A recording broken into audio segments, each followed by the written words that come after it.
Assalamualaikum warahmatullahi wabarakatuh. Selamat pagi, Transformers. Apa kabar semuanya? Gimana ibadah puasanya? Mengingat kita sudah masuk minggu ketiga dari bulan puasa, semoga lancar-lancar ya. Perkenalkan, aku sendiri itu Anissa Trikirana, dan hari ini tanggal 21 April 2022 bertepatan dengan Hari Kartini nih, Transformers. Dan aku berkesempatan membawakan acara Transformine episode 30 kali ini nih. Nah, tema Transformine kali ini tuh kan realizing privilege and minimizing insecurity in the era of 4.0. Dan pastinya aku nggak sendiri seperti biasanya. Transform itu sudah menyediakan narasumber yang keren banget gitu. Nah, narasumber kali ini merupakan seorang aktivis kesetaraan gender yang sedang melanjutkan pendidikan S2-nya di Melbourne, dan ia juga merupakan salah satu awardee LPDP tahun 2021. Oke, tanpa basa-basi, kita sudah bersama dengan Kak Raisa Samanta selaku narasumber Transformine kali ini. Boleh Kak Raisa sapa-sapa dulu nih, Transformers. Halo, selamat pagi ya. Iya. Selamat pagi di Indo dan selamat siang dari sini. Perkenalkan, nama saya Raisa. Terima kasih buat Mbak Anissa dan juga tim Transformi untuk kesempatannya pada hari ini, di Hari Kartini ya, Hari Iya, betul. Kartini. Mungkin saya bukan literally aktivis kesetaraan gender kali ya, tapi ya mungkin akan lebih ke sharing mungkin pengalaman pribadi mungkin kayak gitu. Oke, berarti sekarang Kak Mm-mm. Raisa masih di Melbourne ya? Iya, lagi studi di sini. Boleh nih Kak Raisa diceritain sedikit perjuangannya untuk mendapatkan beasiswa. Karena untuk Mm-mm. beasiswa sendiri itu, ini kali pertamanya Kak Raisa apply atau sebelumnya udah pernah apply begitu di beasiswa LPDP atau beasiswa lainnya? Jadi singkat cerita, aku mulai percobaan beasiswa ya. Kalau percobaan beasiswanya keseluruhan sih LPDP ini ke-6. Yang LPDP-nya ini Panjang ya ke-6, Kak? panjang banget memang Mbak. Itu 6 dan yang 5 sebelumnya itu non LPDP. Jadi kayak macam-macam gitu. Jadi kalau LPDP-nya sendiri pertama, tapi kalau yang beasiswa secara keseluruhannya 6 kayak gitu. Berarti kalau udah pernah gagal, berarti kakak bisa dibilang udah Mm, sering gitu ya, nak udah lumayan banyak lah 6 kenyang. kali gitu ya. Iya, udah udah hatam banget itu. Apa strategi baru yang Kak Raisa coba sampai akhirnya Kak Raisa bisa tembus begitu di LPDP? Ya mungkin lebih ke ya kebetulan aku orang yang kalau misalnya pengen sesuatu itu kan lumayan bandel gitu ya. Jadi kalau emang belum dapet, aku tuh nggak bakal yang ya udahlah gitu. Mungkin bukan bukan rezeki gue. Mungkin ada titik seperti itu, tapi kayak something inside me tuh telling me that itu kayaknya belum deh. Coba lagi. Dan juga kebetulan aku kan sambil bekerja ya kemarin untuk mendapatkan percobaan-percobaan beasiswa tersebut, dan kebetulan memang dari kantor itu nge-trigger gitu untuk bisa sekolah lagi, melanjutkan studi, dan juga ya keluarga mendukung banget, malah yang kayak mama tuh cepet coba lagi bahkan dari um, ada percobaan beasiswa yang aku sebenarnya udah mager banget gitu kan, ada tapi mama yang udah coba aja gitu. Dan ternyata percobaan 5 itu malah mematangkan lagi di percobaan ke-6 ini, dan I assume mungkin ke-6 ini adalah penyempurnaan dari 5 sebelumnya. Jadi aku mungkin nggak bilang itu kegagalan, tapi lebih ke belajar gitu. Jadinya aku juga nggak bisa bilang misalnya LPDP percobaan pertama aku katakan hasilnya nggak mungkin kayak di aku percobaan ke-6 deh, karena aku belum ada pelajaran, bukan kegagalan 5 sebelumnya. Kayak gitu sih. Oke, berarti kan tadi Kak Raisa sempat mention kalau dari tempat kerja pun mendukung Mm-mm. gitu untuk sekolah Mm-mm, lagi. mm-mm, Kalau boleh mm-mm. tahu memang sekarang profesi Kak Raisa itu apa ya Kak, dan di mana? Kerja di mana? Oh iya, kalau sekarang aku sebagai ASN di Mm-mm. Badan Pusat Statistik. Jadi kalau teman-teman mungkin mau bikin tugas kuliah atau cari data-data itu di BPS, nah aku tuh tugas di situ. Dan karena di LPDP sendiri itu kan ada jalur beasiswa yang memang khusus untuk PNS gitu. Hmm. Berbeda dengan jalur yang umum, kalau di kita tidak mengharuskan untuk melepas pekerjaan gitu istilahnya, dan malah statusnya adalah ditugaskan untuk belajar gitu. Jadi ini adalah salah satu penugasan belajar, dan sekarang secara administratif masih terdaftar sebagai ASN, dan nanti pulang dari Tetap. Melbourne balik lagi ke Badan Oh, Pusat begitu. Statistik seperti itu. Berarti Kak Raisa sekarang ini posisinya kuliah sambil kerja kah atau kerjanya di stop dulu begitu?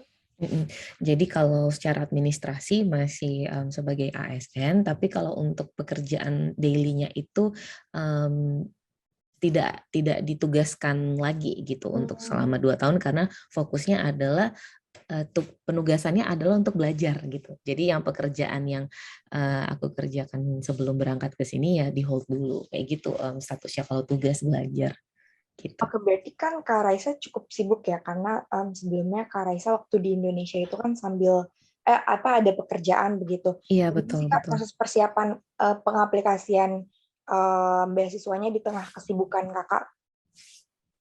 Oke. Jatuh bangun banget sih. Jadi jujur memang mental kena banget sih kemarin. Apalagi harus punya time management yang baik ya, karena aku juga harus sadar pekerjaan utamaku itu adalah yang si 7 to 4 itu gitu kan. Mm-mm. Bukan yang percobaan beasiswa ini. Oke, memang kita meluangkan waktu, tapi kan kita punya personal life, kita juga punya ya ya urusan-urusan lain gitu di Iya, luar iya. pekerjaan juga gitu. Social life juga ada gitu, dan banyak yang dikorbankan sih jujur. Jadi karena memang tujuan utamanya kan gimana cara untuk aku memang sangat ingin untuk melanjutkan studi gitu, dan aku merasa butuh di saat itu. Jadinya memang masih belajar sih sampai sekarang untuk manage waktu. Ya, yang paling sering kena imbasnya itulah jam tidur. Yang paling sering imbasnya itu sebenarnya jam tidur, nggak bagus sih sebenarnya. Tapi manage waktu, manage pikiran sih, karena kita harus menormalisasi. Oke, gagal. Oke, sedih, lanjut. Gagal. Oke, sedih, lanjut. Jadi gitu. Jadi emang kita harus menormalize untuk starting over gitu. Jangan terlalu lama untuk stay di, waduh, ini kayaknya aku nggak deserve nih jadi award di Mm-mm. scholarship ini. Aduh, kayaknya aku dibuang nih, nggak pantas nih. Jadi aku saat itu aku shifting pikiran. Katakan 5 menit aku nangis, 5 menit ini bisa aku perbaiki untuk aku lakukan untuk memperbaiki satu paragraf, maybe gitu. Jadi aku lebih ke oke, oke, nangis, oke, 5 menit habis, tapi 5 menit aku bisa perbaiki esaiku lagi, atau aku bisa tidur, istirahat sedikit gitu, jadi untuk bisa nyoba lagi untuk next attempt. Jadi hal-hal seperti, tapi bukan jadi sadis sama diri sendiri juga ya, tapi lebih ke coba-coba perasaannya dikesampingkan dulu nih. Kita coba logic dulu nih, tujuannya apa. Jadi sebenarnya lebih kepikiran waktu, dan juga pastikan kamu tuh ada di support, kamu punya support system yang baik sih. Kalau misalnya ada beberapa oknum mungkin yang tidak kamu rasa kayak tidak Mm-mm. mensupport, ya tidak usah takut untuk berkata tidak gitu, tidak usah takut untuk bilang kalau oke, prioritas kan pasti ada gitu kan, ke dampaknya kok sibuk banget sih sekarang, kok Iya, pasti ada pasti aja pasti pasti ya Kak omongan kayak banyak gitu. banget, Temen pasti yang pasti banget. bilang kayak, ih nggak pernah main Main atau lagi. ya. Bahkan kayak ada momen yang aku diajak main, aku bilang, guys, gue bawa laptop ya, kayak gitu, atau kayak gue bawa tugas ya gitu-gitu ya. Dan ya seleksi alam juga gitu, saat saat mereka ternyata fine dan support, ya ya udah gitu. Ya kalau misalnya enggak, ya ya udah, aku ada urusan lain. Jadi hal seperti itu yang kita harus, bukan jadi jahat ya, bukan jadi orang yang negatif juga, tapi kita harus bisa menempatkan priority scale, karena kita nggak bisa menyenangkan semua pihak dan semua aspek. Itu sih yang kemarin Betul. aku Aku lakukan. setuju banget sih Kak. Dan apa Kak Raisa setuju kalau ada yang bilang semakin tua, circle itu semakin mengerucut gitu Kecil. Kak? Mm, Kak mm, Raisa mm, mm. setuju? Hmm, Gini sih, networking itu penting banget ya. Mm-mm, Misalnya mm-mm. kita semakin ke sini harus punya banyak banget temen, relasi ini itu.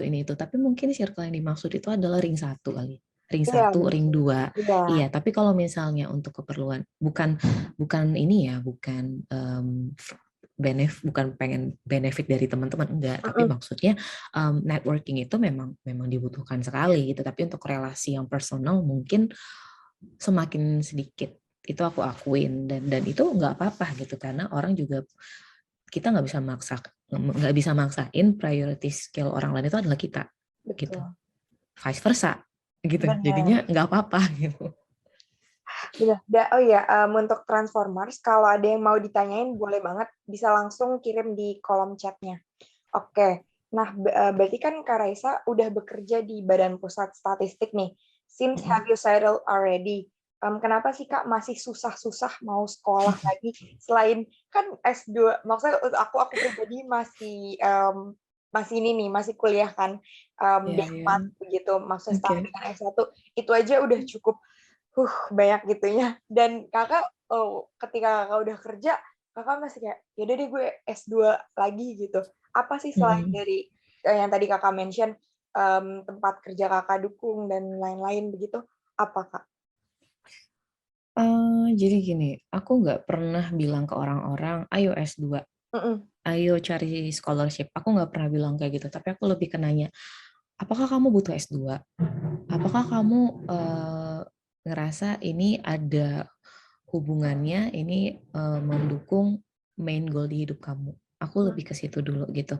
Dan itu juga aku tanyakan sama diri aku kemarin gitu. Karena jujur di percobaan yang mungkin percobaan pertama, kedua itu masih ada pride di situ. Masih ada gengsi kayak oke gue S2 supaya ya karena ya kayaknya keren deh S2. Ada Oh, pikiran-pikiran yang konyol.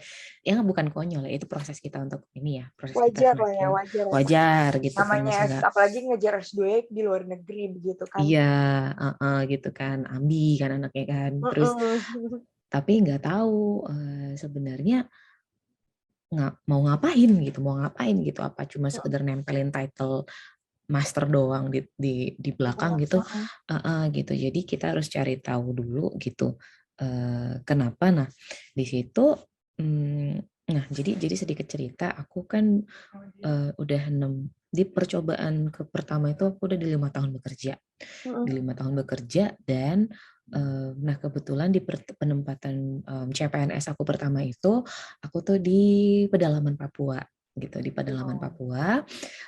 Dan bagaimana cara mengkolek, analyze data Mm-mm. di ya minimal aku punya 1 tahun pengalaman bagaimana cara kerja mengumpulkan data di pedalaman.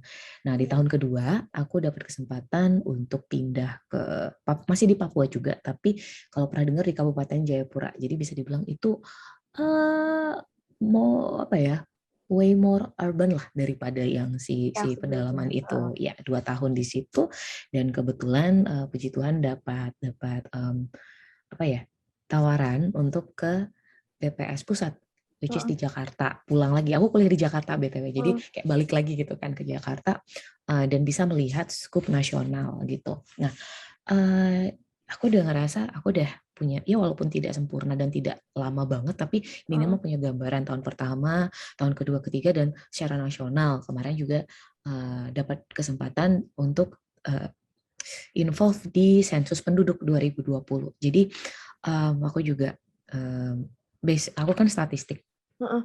statistik S1-nya, kemudian di along the way di pekerjaan lebih ke hal-hal sosial gitu yang dipegang gitu kan, demografi penduduk segala macam. Mm. Nah, aku ngerasa aku butuh pemahaman yang lebih tajam lagi gitu untuk menyempurnakan apa yang aku pelajari di undergraduate study kemarin dan juga dikawinkan dengan apa yang aku kerjakan gitu selama yang praktikalnya di 5 tahun Mm. ini. Nah, karena itu aku melihat jurusanku sekarang ini benar-benar kayak mengkomplit itu, benar-benar yang Mm. menyempurnakan itu. Itu yang bikin aku apa ya? Aku bisa dibilang aku belajar enjoy di sini. Aku bukan orang yang akademis, tapi aku enjoy belajar ini karena ini hal yang aku lakukan sehari-hari gitu. Ini hal yang aku pahami dan aku mengerti gitu. Dan kakak Eh, tertarik. Dan mempelajari aku tertarik, gitu, iya. benar gitu. Jadi nggak cuma sekedar oke S2 luar negeri, kamu juga harus sadar master yang kamu pilih, jurusan yang kamu pilih itu pertama kamu suka nggak gitu. Bayangkan kamu tuh bisa nggak kamu stay sama hal ini terus selama 2 tahun, 1 sampai 2 tahun lah kan S2. Kamu bisa nggak stick with this sebosan-bosannya sampai kamu bisa enjoy nggak pelajarannya. Kedua, pulanglah kamu dari S2, ini applicable nggak gitu. Nah, kemarin aku udah bisa menjawab ini dua, dan makanya oke, kalau memang udah selesai hal-hal fundamentalnya, ya udah mau gagal berhasil gimana aku hadapin gitu selama sampai ke 6 kali percobaan. Jadi itu mungkin kenapa aku mau susah-susah, karena aku ngerasa ini aku butuhkan, dan aku pengen ya nggak pengen stay mungkin nggak pengen stay di titik aku yang di 5 tahun kemarin gitu. Jadi pengen achieve more, tapi dengan meningkatkan kualitas diri, yaitu dengan belajar lagi kayak Despite gitu. all of the things juga emang kakak suka ya sama si statistik ini begitu ya, sama. Non-linear aku ngambilnya, jadi aku nggak Oh, ngambil I statistik lagi. see. Oh, iya, Iya, iya, iya. iya. Jadi aku ngerasa itu tadi aku udah punya pemahaman di statistik, aku udah punya pengalaman sosial. Jadinya sekarang aku ngambilnya studi pembangunan, development studies. Dan itu tuh benar-benar multidisiplin banget. Kamu juga belajar ekonomi, kamu belajar Oh, politik, jadi kamu belajar. dapet semuanya tuh Ya, dapet gitu. ya, Oh, ya, I see, I see, I bener. see. Holistik banget jadinya yang dipelajarin gitu. Jadinya ya menyempurnakan apa yang ada gitu. Karena Iya. kalau ngambil statistik lagi, aku nggak kuat untuk 2 tahun berhadapan sama statistik lagi. Karena kemarin tuh 4 tahun tuh lumayan boom. Kayak gitu. Nah, kalau menurut Kak Raisa ini, mitos atau fakta sih Kak, kalau tempat kerja itu tuh menjadi Hmm. salah satu bahan pertimbangan keterima atau lolosnya beasiswa LPDP atau beasiswa-beasiswa lainnya? Hmm. Based on your experience kan, Kakak sudah bisa dibilang belajar atau berkali-kali jatuh bangun untuk pendaftaran beasiswa kan ya? Ini dari yang aku ini ya, yang aku jalanin kemarin gitu ya. Bukan cuma kerja di mana, tapi apakah yang kamu ceritakan mulai misalnya starting point-nya adalah dari S1 kerja, mungkin kamu sempat ada di komunitas sosial apa gitu, atau kamu pernah di NGO apa, apakah ini semua ada keterkaitan? Lebih ke situ sih. Jadi Oh. pekerjaan itu adalah salah satu aspek kecilnya aja, tapi apakah yang kamu lakukan ditambah lagi nanti kamu S2, apakah ini ada keterkaitannya gitu. Jadi jelas gitu kamu Ada, dari iya. mana.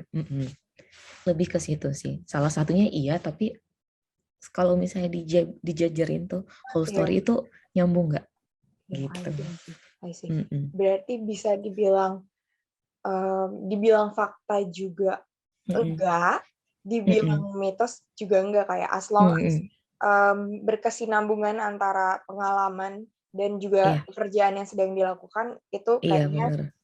fakta begitu ya Kak. Tapi kalau Betul, iya. ternyata pengalaman kita nggak sejalan dengan pekerjaan kita itu Mm-mm. nggak ini juga ya. Mempersulit kita. Ya justru Nanti mempersulit kita. Apalagi di interview, ntar kamu akan jadi bumerang. Kayak gitu. Kak Mm-mm. Raisa sempat dapat pertanyaan-pertanyaan yang mengerikan begitu Kak, waktu LPDP karena kan Mm-mm. katanya kan interview LPDP itu lumayan intimidatif. Itu benar atau enggak sih Kak? Hmm, subjektif ya kalau misalnya jawab intimidating apa enggak ya. Gitu. Kalau aku kemarin sih intimidatingnya enggak yang secara kasar ya, tapi lebih ke pewawancaranya minta sesuatu yang konkret. Jadi hal yang aku kirain konkret, ternyata mereka minta lebih konkret lagi, gitu. Jadi kayak aku sampai nanya, Pak izin memang saya jelaskan serinci ini, iya, gitu. Jadi kan kalau interview itu kan sebenarnya adalah mereka base-nya adalah esai kita, Iya kemudian mereka betul. tanyakan lagi gitu. Iya. Jadi katakan esai itu 2000 kata. Nah, ada beberapa yang kamu nggak bisa untuk menajamkan, nah itu mereka akan konfirmasi di interview itu. Nah, kalau dari pengalaman aku kemarin seperti itu. Jadi yang lumayan intimidating sih secara personal nggak ada ya kalau aku pribadi ya. Ya Tapi mungkin akan intimidating kalau aku tidak menulis esaiku sendiri gitu. Iya, benar-benar. Karena Berarti itu bener-bener mereka ngetes gitu. Bener-bener kamu memahamikah apa yang kamu tulis. iya, Kayak benar. gitu sih. Jadi berarti jawabannya adalah subjektif begitu ya, Kak. Belum tentu semuanya merasa kalau apa yang ditanyakan itu benar-benar intimidating begitu ya, Kak. Nah, Iya, mungkin gitu. selama proses seleksi beasiswa kan tadi Kak Raisa sempat mention kalau Kakak tuh banyak jatuh bangunnya begitu Iya, kan. iya. Dari 6 kali percobaan, di percobaan manakah, pernah nggak di percobaan ke saat ketiga atau keberapa yang kayak Kakak, duh kayaknya nyerah aja deh. Dan kalau memang pernah, apa yang bikin Kakak when you hit the rock, the lowest point in there, terus apa yang bikin Kakak, aduh kayak gue harus bangkit deh. Kayaknya enggak, ini bukan waktunya gue buat nyerah, gue masih bisa kok gitu. Apa? Oke, mungkin itu terjadi di percobaan pertama ke percobaan kedua ya. Karena percobaan pertama itu di 2020 dan itu pandemi. Itu kan kita semua mentalnya keganggu ya di situ ya di 2020. Benar. Dan 5 percobaan setelahnya itu di 2021 gitu. Karena 2020 itu mostly beasiswa kan tutup ya. Iya, betul. Iya, dan satu-satunya yang aku coba itu kan Australian World Scholarship di 2020 AAS. dan posisinya AAS kemarin itu depending 2 bulan penerimaannya dan apa namanya pengumumannya lulus atau enggak itu juga hampir akhir 2020 gitu. Jadi dan kemarin aku cuma berharap di satu itu doang gitu, nggak tahu buka pintu yang lain gitu kan. Nah, dan di situ juga proses berpikir sih. Kemarin itu malah aku ngambil jurusan yang aku tahu di situ aku ngambil jurusan tuh hanya buat happy-nya aku doang gitu. Dan kalau ditanya balik itu buat apa untuk di pekerjaan aku sebenarnya jawabannya masih yang nggak kuat gitu. Karena emang tujuannya itu adalah pandemi escape gitu loh. Iya gitu kan. Nah, akhirnya di tahun depannya ya pasti ada ini juga kan ada pergumulan juga di tahun itu istilahnya kayak ya cewek ya gitu ya ngerti ya gitu dengan di usia-usia sekarang gitu. Tapi akhirnya mikir ada di satu titik mikir dan ini juga banyak komunikasi sama orang tua gitu. Tidak semua pencapaian itu tidak ada pencapaian satu yang lebih hebat atau lebih tinggi dari pencapaian satunya.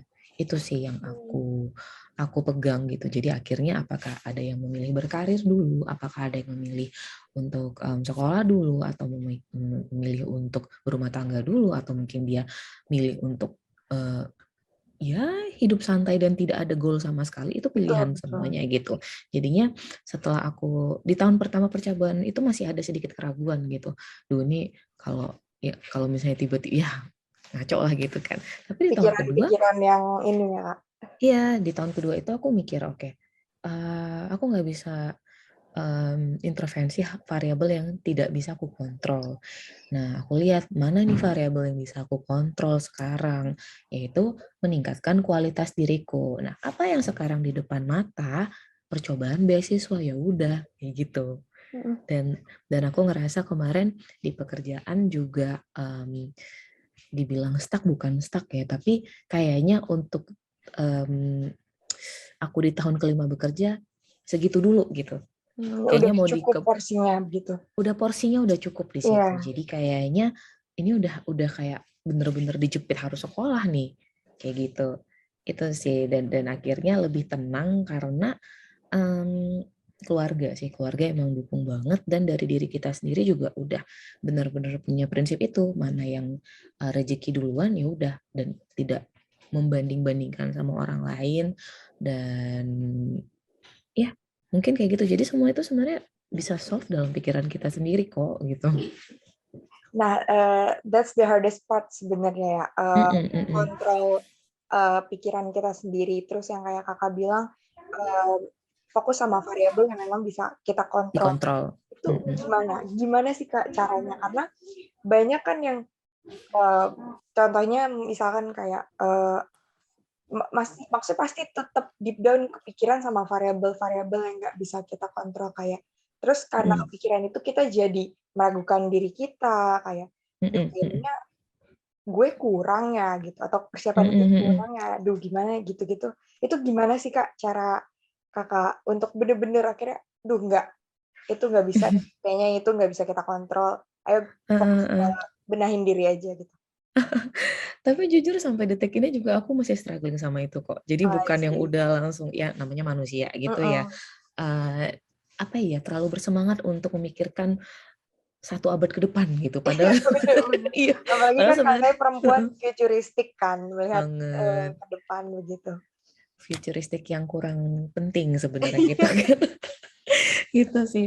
Ya, sampai sekarang juga, dalam dalam aspek lain ya, kalau sekarang Mhm mungkin aspek, "Aduh ini beres nggak ya assignment gue, ini bisa mhm nggak ya semester 2 mungkin sekarang skalanya seperti itu ya. Tapi mhm kalau di dulu itu, ya ya lebih ke, apa ya bilangnya ya, mencoba buat, stop membandingkan diri sama orang lain gitu dan kita belajar untuk saat, teman kita atau saudara kita itu, achieve something, mhm. kita jangan langsung lihat dari point of view kita gitu. Kita Mhm. kan biasa langsung, wah dia aduh gue Keren gimana ya, ya. Jadi iya. point of view-nya jangan di kita, point of view-nya di dia gitu. Jadi kayak, Mhm ih gue bangga punya teman kayak dia gitu. mhm Kayak wah keren banget nih teman gue gitu.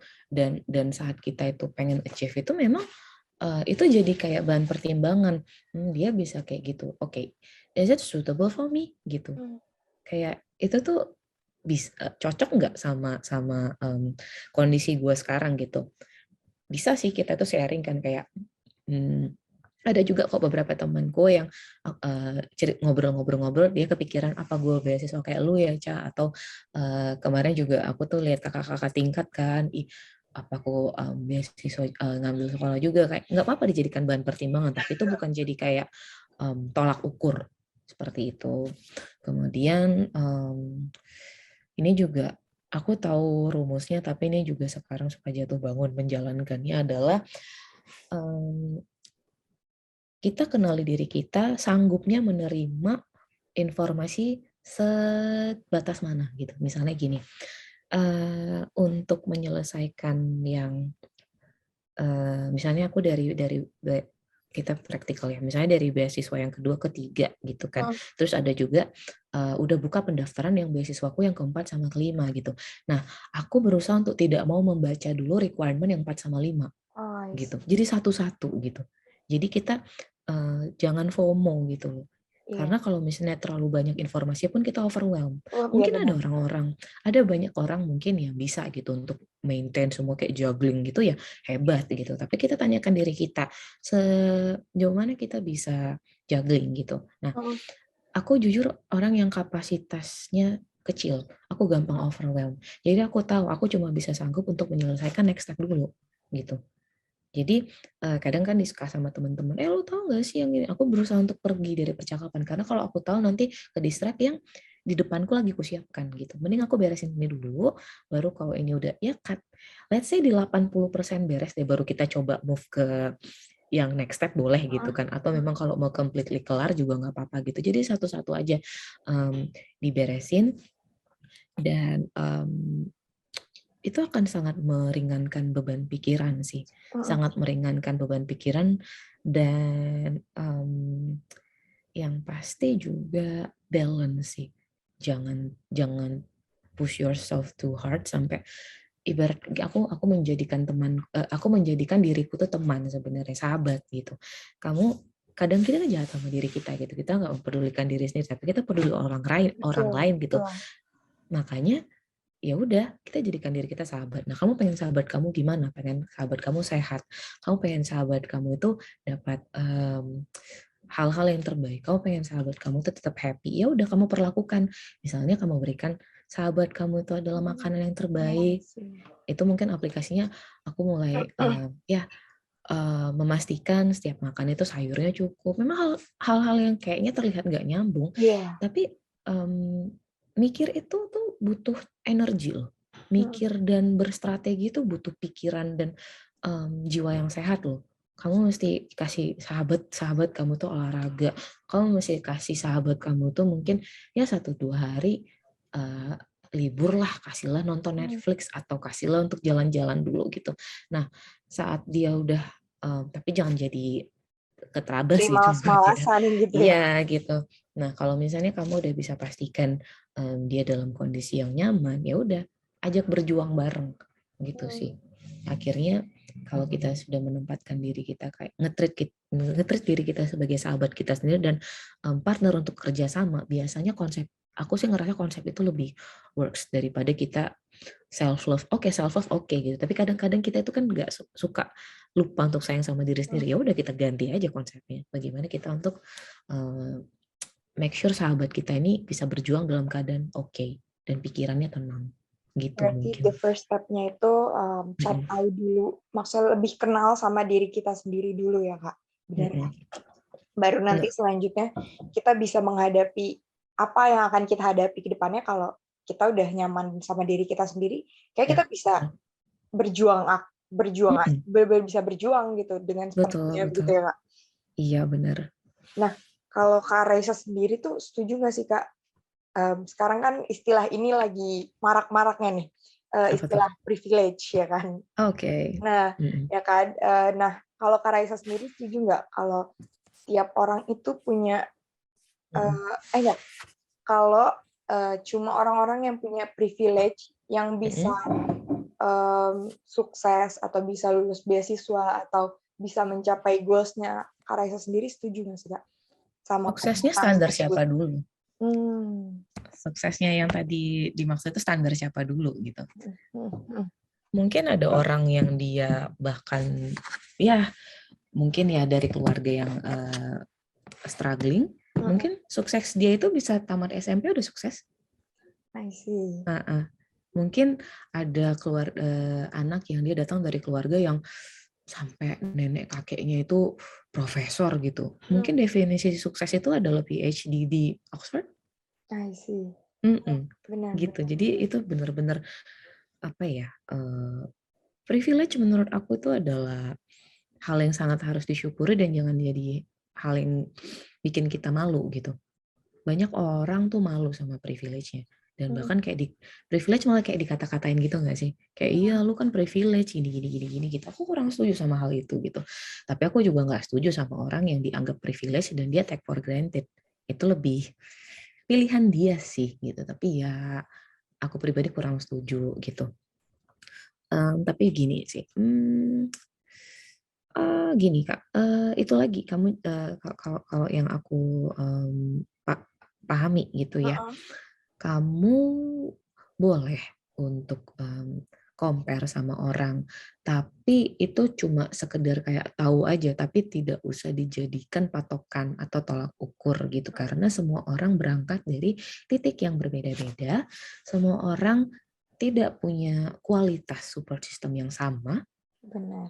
Bahkan ada orang yang mungkin dia di situasi sandwich generation atau dia juga tidak bisa, misalnya aku ngomong kayak lu beasiswa lah sama orang yang ternyata dia itu harus ngurusin keluarganya yang lagi chaos, kan nggak fair ya. Kebetulan mungkin di titik saat aku ngomong itu ya keluargaku lagi tidak seperti dia gitu, nah itu kan nggak fair aku ngomong seperti itu gitu kan. Jadi tapi saat kita itu dapat privilege itu, ya ibaratkan gini, kalau orang berangkat dari titik 0, kamu berangkatnya dari titik 5 Oh gitu. iya. Jadi saat kita sama-sama melangkah 3 langkah, dia dari 0 ke 3, kamu dari Ya, 5 ke 5 ke 8. 8, betul. Syukurin yang 0 ke 5 itu. Tapi ada juga orang, ya udah, gue juga santai tetap di 5, dia masih 0 ke 3, ada yang kayak gitu. Nah, itu sangat disayangkan menurut aku gitu. Tapi nggak apa-apa mengakui kita itu di titik 5 gitu. Dan kita bisa berangkat ke 8 ya. Ya ngapain kamu berangkat ke titik 0 gitu hanya supaya dianggap masyarakat nggak sombong? Nggak gitu dong. Gitu. Jadi ya cara melihat privilege aja sih menurutku. Bukan yang privilege itu salah benar atau tolak ukur sukses atau kayak gimana sih, kayak gitu menurutku. Oke, ini ada di kolom chat. Katanya gini. Hi Kak Raisa, thank you for insightful sharing. Glad to join. Ya. Oh iya Kak, if I may know, selama proses pembelajaran dari aplikasi beasiswa satu ke yang lain dan sampai akhirnya bisa berhasil, how do you equip yourself to be more ready begitu? Karena tadi Kak Raisa sempat menyampaikan kalau Kak Raisa tuh lintas jurusan juga. Aku pribadi punya minat di bidang berbeda dan saat mau menulis esai masih kurang pengalaman yang bisa dijual untuk jurusan yang aku tuju. Sorry Kak, panjang. Thank you. Iya ya, nggak apa-apa. Yang nanya ini ya Benita ya. Iya, Halo betul. Mbak Benita. Iya, yang pertama jangan ini ya, jangan langsung mendiskreditkan diri karena gagal gitu. Dan lebih baik jangan mention itu sebagai gagal, tapi belajar gitu. Nggak apa-apa kok, malah jadi bisa cerita kan, kok bisa ngobrol ke orang lain gitu kan. Dan saat kita mendapat sesuatu itu way more struggling dari orang lain, kita cenderung lebih menghargai apa yang kita punya. Itu Benar. yang aku rasakan sekarang gitu, karena aku tahu betapa susahnya. Aku bukan bilang teman-teman yang satu kali beres dan jebol itu dia akan lebih nyantuy, enggak juga gitu, tapi beda feeling. Kita ada emotional feeling tersendiri gitu, kayak ini kayak aku ngeliat kampus kan susah loh bisa ke Iya. sini gitu.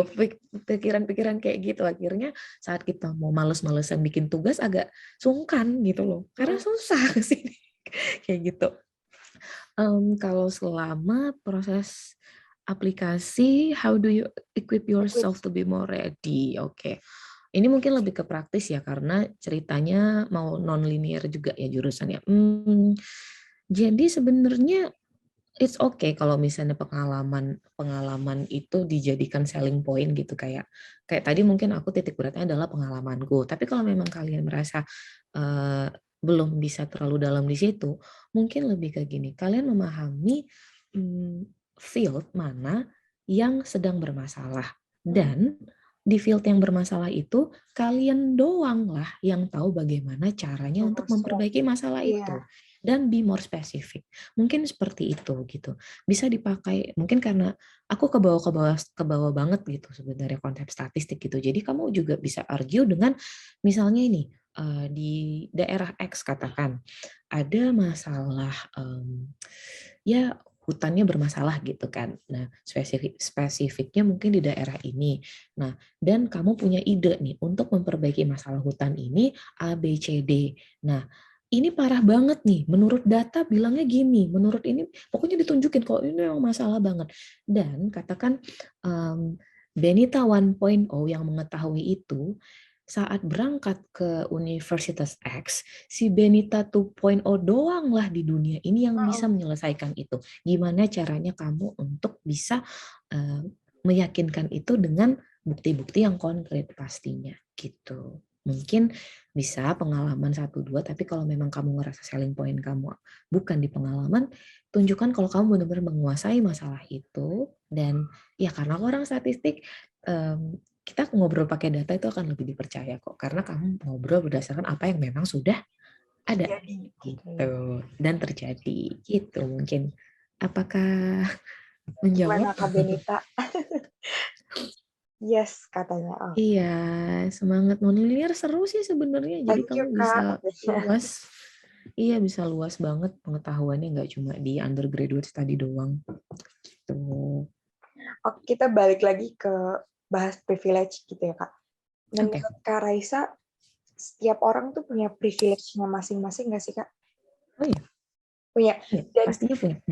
gimana sih Kak cara menyadari privilege itu sendiri? Karena kan mungkin banyak di luar sana yang nggak sadar gitu kalau ternyata dia tuh punya privilege itu sendiri. Gimana menurut Kak Raisa? Gini, terkadang hal-hal yang sulit pun itu bisa jadi privilege sih sebenarnya gitu. Karena kamu tidak ada di zona nyaman, makanya kamu punya keinginan untuk meningkatkan diri kamu sendiri gitu. Sementara orang-orang melihat biasanya orang-orang yang ada di zona nyaman is a privileged people.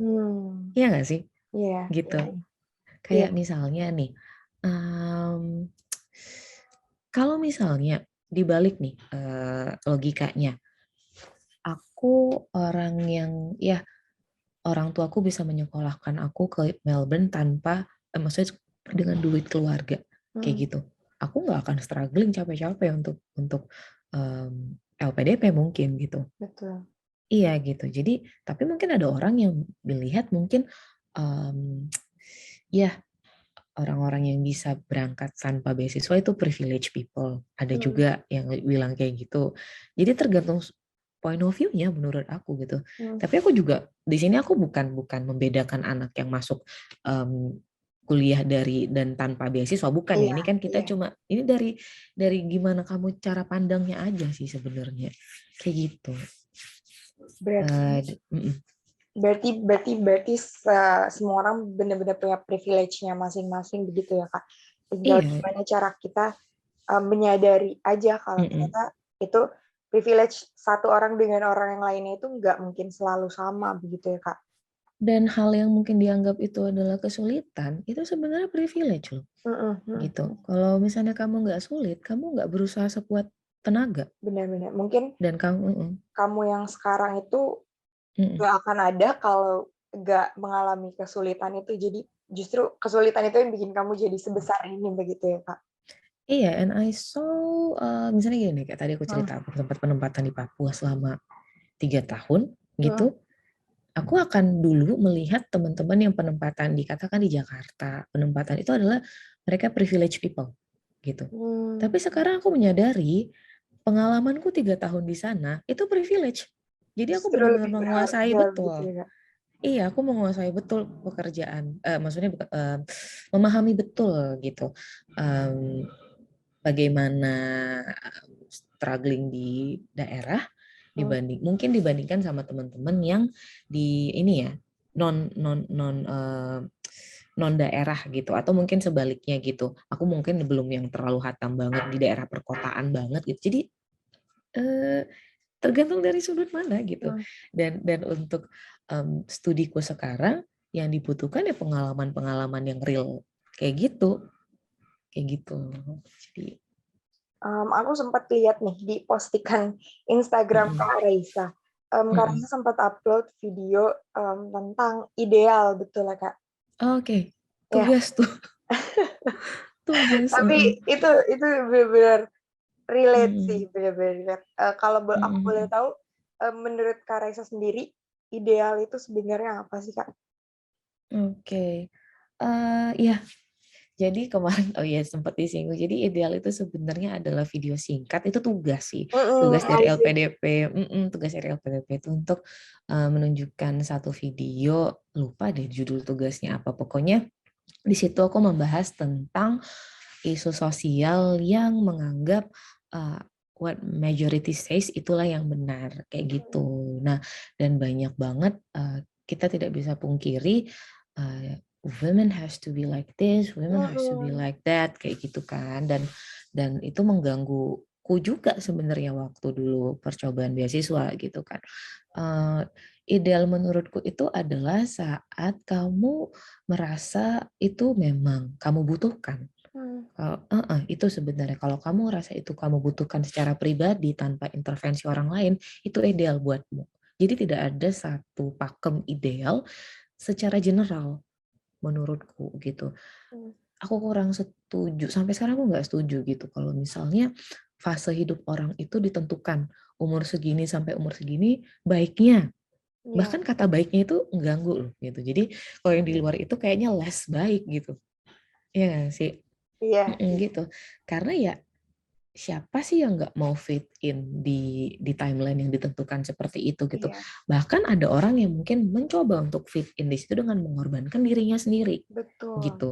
Sementara saat dia mengambil keputusan itu, resiko semua itu ditanggung dia, bukan Hmm. orang-orang Hmm. gitu.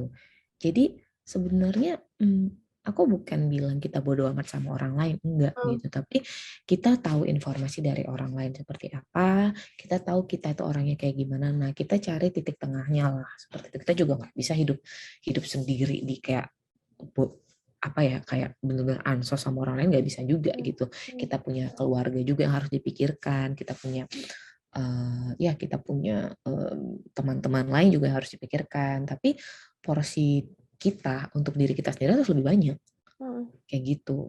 Dan asalkan kamu tahu yang kamu lakukan itu untuk kebaikan orang banyak juga, nggak mengganggu orang, ya udah gitu. Create your own ideal aja menurutku gitu. Tapi ketika kita dihadapkan dengan realitanya begitu Kak, ketika kita ya udah deh, menurut aku pribadi ideal adalah seperti ini, seperti ini, seperti ini. Tapi kalau realitanya kan pasti bertentangan ya dengan masyarakat. Maksudnya bukan Pasti. cuma masyarakat, Most likely lingkungan lah. kita sendiri begitu kan. How to deal with that? Gitu. Mungkin akan banyak banget versi jawabannya dari orang lain gitu ya. Tapi kalau aku sendiri sih, aku nggak apa-apa jalan sendiri, tapi itu adalah memang yang aku yakin baik untuk diriku sendiri sih. Jadi aku pernah baca, the most powerful one adalah orang yang damai dengan dirinya sendiri gitu. Jadi misalnya kamu tuh bisa recharge diri kamu dengan diri kamu, recharge dirimu dengan dirimu sendiri, ya udah gitu. Ada atau nggak ada orang, kamu tetap jalan kayak gitu. Dan dari sekian banyak manusia di muka bumi ini nggak semuanya juga bertentangan sama kamu kok gitu. Kamu cuma nggak fit di lingkungan yang cocok sama That kamu kind of aja kok. society gitu ya Kak. Iya. Maksudnya aku ngerasa ya apa ya, di konsep ini aku agak keras ya. Tapi aku punya support system loh gitu. Dan kebetulan support systemku sama modelannya gitu. Yang memang ya itu tadi yang tadi aku jelasin tentang ideal segala macam, kita punya konsep yang sama gitu. Jadi kalau memang ada juga orang-orang yang kayak ya ih kok gini, ih kok gitu kan. Ya memang nggak connect aja gitu, dan nggak apa-apa gitu. Ya katakan ya, anak kucing ngumpul sama anak kucing, anak lebah ngumpul sama anak lebah, itu nggak apa-apa banget gitu, asal ya agree to disagree aja gitu. Iya sih. Nah di era 4.0 ini kan banyak banget ya Kak sebenarnya anak-anak muda yang punya kreativitas atau bisa dibilang punya tanda kutip bibit unggul gitu ya kan. Namun kayak yang tadi sempat aku bilang, tantangan terbesarnya tuh biasanya tuh insecurity gitu Kak. Biasanya masih banyak yang nggak bisa, contohnya kayak Kakak bilang berdamai dengan diri sendiri, terus masih banyak juga yang nggak percaya sama diri mereka sendiri, termasuk aku nih. Dan Anak-anak aku juga kok. Sama. biasanya when ketika kita di early 20s gitu, banyak banget Kak malam-malam di mana kita kayak meragukan diri kita sendiri. Emang. Ada nggak sih Kak dari Kak Raisa sendiri, cara Kak Raisa supaya Kak Raisa tuh meminimalisir hal tersebut gitu? Bukan menghilangkan ya, karena kan itu susah banget ya untuk mengontrol Susah. pikiran diri kita sendiri tuh cukup sulit menurut aku. Tapi gimana sih Kak, ada nggak cara untuk meminimalisir hal tersebut? Sampai saat ini juga aku masih ngerasain itu sih sebenarnya gitu, tapi berproses lah semuanya gitu. Insecure pasti banget ya, apalagi kalau misalnya kita nggak compare sama orang lain ya, karena kita juga hidup sama orang lain gitu, ngeliat orang di sana, duh kasarnya gajinya udah segini nih, atau kayak yang dikirim, kenapa dia 1-2 kali baca ngerti, gue masih 5 kali reading nggak paham nih kuliah gitu kan, pasti gitu kan. Tapi yang selalu aku lakukan itu adalah kompetisi itu bukan dengan aku dan orang lain, tapi kompetisi itu adalah dengan Raisa yang hari Kamis dengan Raisa yang hari Rabu gitu. Itu tiap hari. Tiap hari gitu, itu aku lakukan. Apakah aku lebih baik dari kemarin? Tapi kalau memang kayak jatuh lagi, oh ya udah, berarti compare-nya dari yang si jatuh itu gitu, bukan yang 2 hari sebelumnya. Jadi kayak live in the moment aja sih aku. Jadi coba untuk perbaiki diri dari yang kemarin. Kalau misalnya jatuh, Ya kayak tadi konsep sahabat, kalau sahabat kita jatuh ya kita angkat lagi gitu kan, yuk yuk bisa bisa bisa bisa bisa gitu. Jadi itu kita lakukan setiap hari. Dan juga insecure itu kan juga karena kita apa ya, terlalu banyak hal yang kita ini ya, terlalu banyak aspek yang kita pikirkan dalam satu waktu, ya nggak sih? Jadi kayak mikirin satu-satu aja dulu gitu. Nggak usah terlalu panjang, mikirnya sampai nanti semester 3 gimana, semester 4 gimana. Hari ini aja dulu. Ya, seminggu ini dulu diberesin dulu. Nah, kalau misalnya kita udah bisa kayak gitu, harusnya sih di prosesnya ini bukan jadi beban ya, tapi jadi gini, di prosesnya kita bisa menikmati gitu. Jadi ya emang jadi kayak deep talk banget ya, tapi ya emang kayak gitu.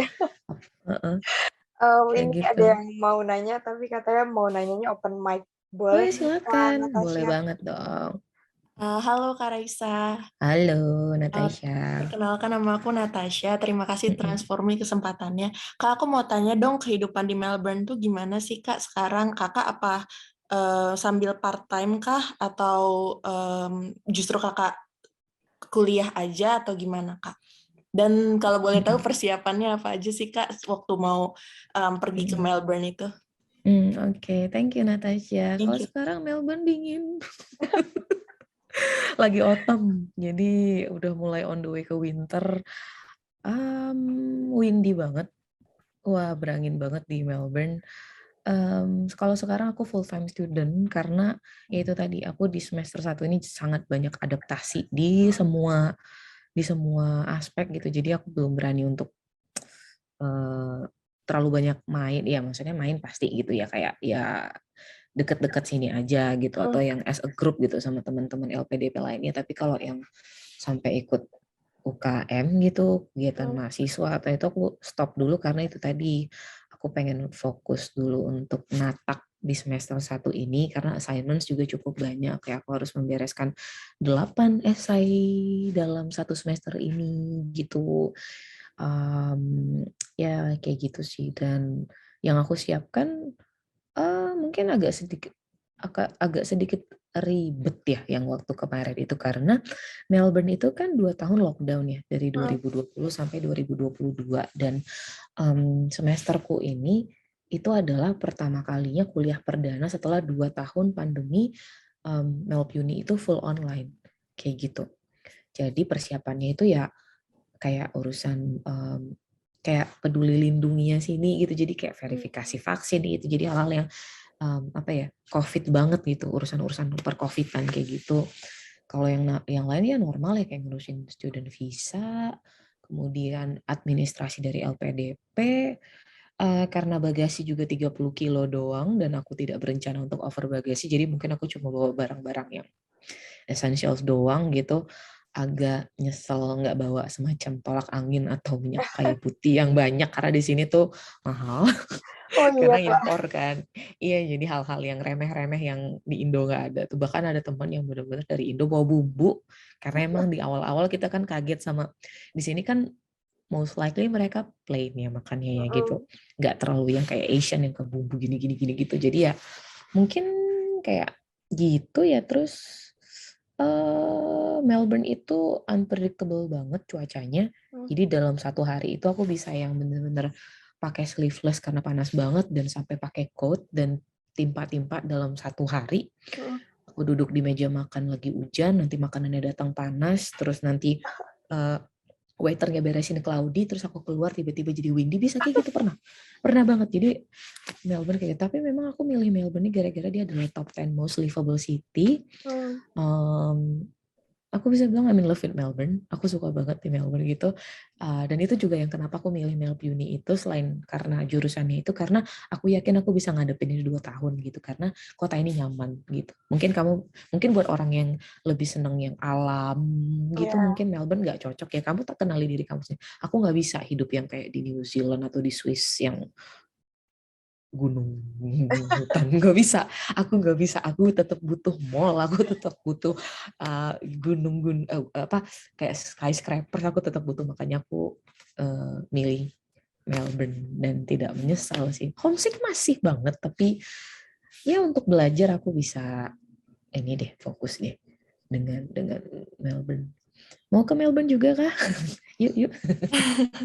Terus Kak, kalau di pembelajaran tuh culture-nya gimana sih Kak? Apakah teman-temannya suportif atau kompetitif, dan dosennya itu gimana Kak kalau di sana? Ini nggak bisa dijawab satu jawaban ya, karena aku ngelihat dari teman-teman, jurusan itu menentukan environment dari kelasnya sih, sangat menentukan gitu. Misalnya nih, anak-anak bisnis gitu, mereka hampir tiap minggu tuh ada networking event, bahkan kayak memang ke bar bareng gitu, atau yang ngopi bareng. Networking itu memang diajarkan di kelas, jadi mingling satu sama lain itu adalah, dan yang masuk ke sana kan most likely itu yang kayak fresh graduate atau yang paling 2 tahun 3 tahun bekerja gitu. Itu bisnis. Kalau IT orang-orangnya lebih yang apa ya? Ya kaku mungkin gitu. Hal kayak gitu. Dan kalau di studiku sendiri itu memang aku bahkan dalam seminggu itu cuma 1-2 kali gitu deh. Iya, masuk kelas offline kayak gitu, tapi sisanya itu adalah research secara independen gitu loh, nulis kayak gitu. Dan karena memang di studiku ini itu yang diterima kebanyakan yang kayak aku gitu lah, yang udah beberapa tahun berkarir di NGO, yang sudah pernah kerja di UN, yang PNS dari Bangladesh gitu. Jadi memang orang-orang yang dianggap sudah punya udah pernah di bidang tersebut, dan dia ingin datang untuk memperdalam, bukan diajarin dari nol gitu loh. Jadi pastinya nggak yang pulang ngopi dan kayak hahaha dong gitu. Itu kan karena mereka ada yang udah bawa anak gitu. Jadi memang datang hanya untuk profesional aja, kita belajar, udah habis itu udah nggak ada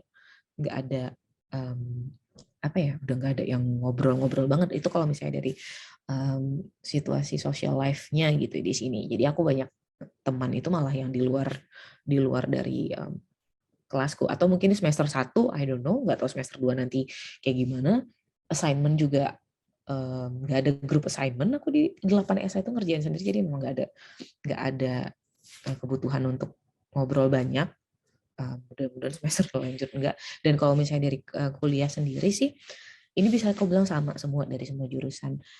Kamu kalau tidak proaktif, ya kamu ketinggalan sendiri, dan nggak ada dosen yang marahin kamu, nggak ada dosen yang bujuk-bujuk kamu kalau misalnya kamu males atau kamu tidak berusaha untuk nyari tahu gitu. Karena memang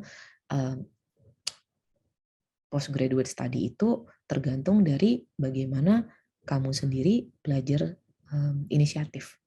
Kayak gitu sih. Dan itu sama semuanya. Kalau kamu kelas cuma datang bawa tangan kosong, dan kamu nggak pelajari dulu, nggak baca buku-buku yang dikasih sama dosen dari awal, ya kamu akan bingung sendiri sama pembahasan, dan nggak ada yang marah juga gitu. Tapi kamu nggak bisa angkat tangan dan ngasih pendapat. Jadi benar-benar mandiri. Kayak gitu sih kalau postgraduate life. Makasih ya Kak penjelasannya. Ya, Aku izin follow sama-sama. IG Kakak nggak apa-apa ya? Boleh, iya silakan. Makasih Transformi. Iya, Ya, sama. Oke. Berarti kan kakak lagi ngerjain 8 esai begitu ya kak? Bener nggak aku nih tadi kakak sempat ini mention? lagi SI ketiga dan 4 lah, paralel. Selain dari itu, kesulitan apa sih kak yang kakak alami selama sekolah saat ini gitu? Mungkin reading ya.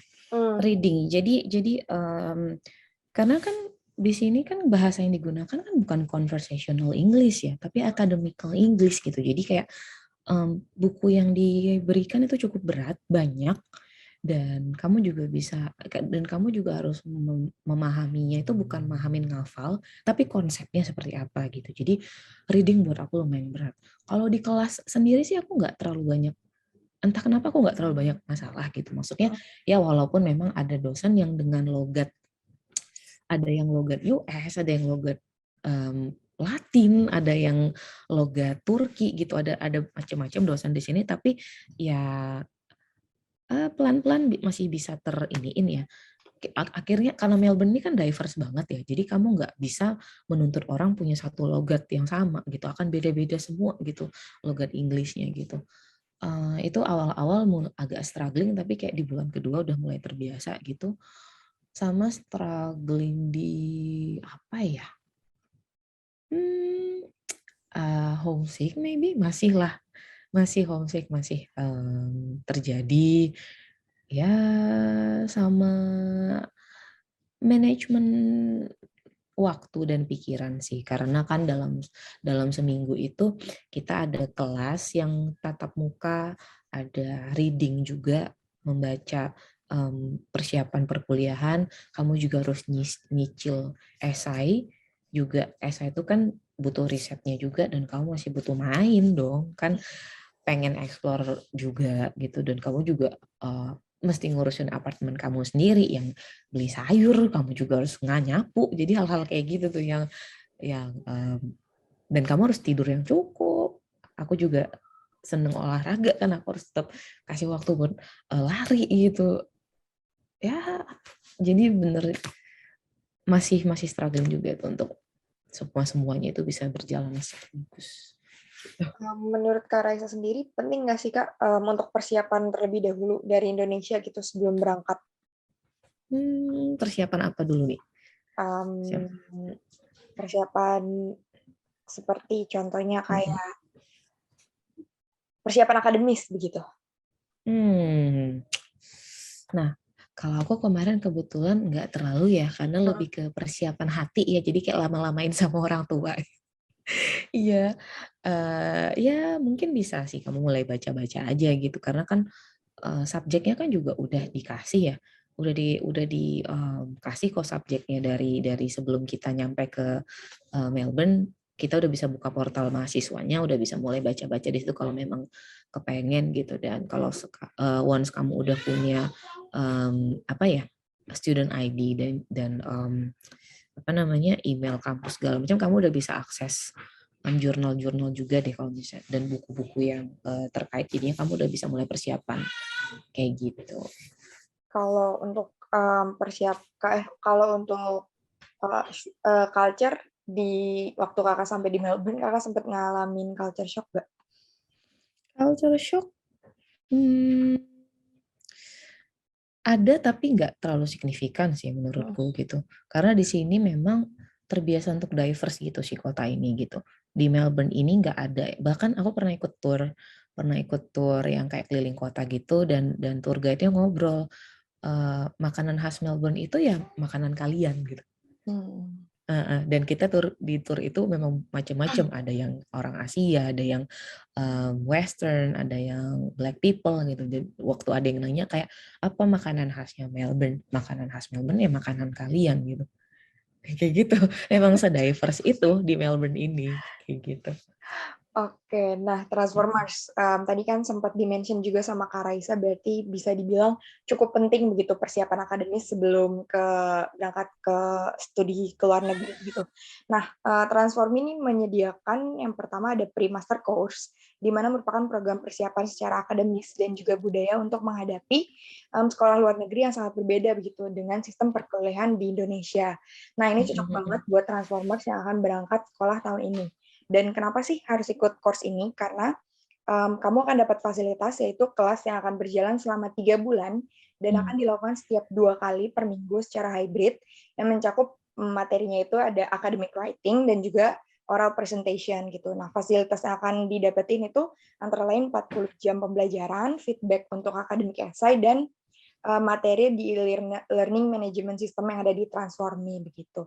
Dan jangan khawatir, kita kalau kamu merasa hanya membutuhkan bimbingan dalam penulisan esai akademis, lagi-lagi Transformi menghadirkan layanan academic writing yang akan mengupas tuntas bagaimana penulisan esai akademis yang menjadi bahan asesmen berbagai mata kuliah di luar negeri, di mana kelas akan berjalan selama 3 bulan dan akan dilaksanakan setiap 2 kali per minggu secara hybrid, yang fasilitasnya itu antara lain 40 jam pembelajaran, step by step writing academy essay, dan feedback dari trainer kita.